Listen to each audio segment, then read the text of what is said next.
This is the 2011 Subaru Forester. I'm an experienced Subaru owner. This was my daily driver, an earlier version of the Forester, for 3 years. The 2011 has been what everybody expected, a good, solid, all-wheel drive, well-engineered vehicle.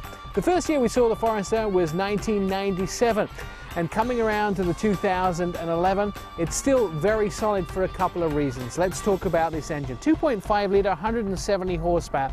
This is a boxer engine. Many times we've talked about the boxer engine, but now we have some great pictures from Subaru to explain exactly what it does. You're all familiar with the straight cylinders and the V6s in a lot of other cars on the road in America today. Well, the boxer engine, where the pistons lie flat, is very different. One of the reasons is it lies low in the housing, which means this engine has a lot more stability. It stabilizes the car, and it's easy with weight shift around corners. The weight shift is much more minimal. As the cylinders go out, they counteract each other, which reduces the vibration and of course reduces the noise of the vehicle. But the other thing about the vehicle is its all-wheel drive system. Now, there's many cars in North America which have all-wheel drive systems, but Subaru tout theirs as being one of the best. It surely is well engineered, but this vehicle has been tested independently to see how it performs on the road.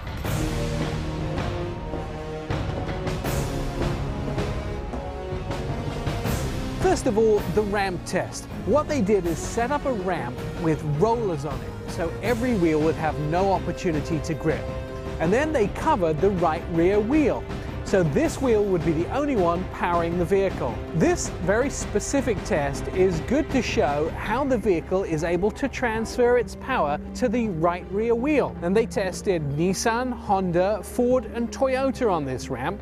As the vehicle approaches the ramp, all three wheels begin to slip, but as the fourth wheel hits the only stable portion on the ramp, the vehicle should be able to transfer power. But when they tested the Subaru, the all-wheel drive system was able to cope with that power shortage and transfer it to the wheel that counted.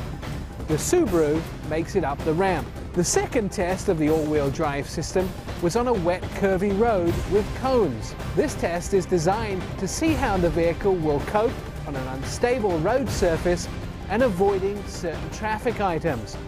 As you can see, major understeer in the competitors. They're unable to cope with the curve and they're unable to steer out of the cones. But when the Subaru hit the road, in the same conditions, the vehicle was able to stabilize itself and cope around the corners and steer away from the object. These are impressive tests, and we're very glad we got to see them in action.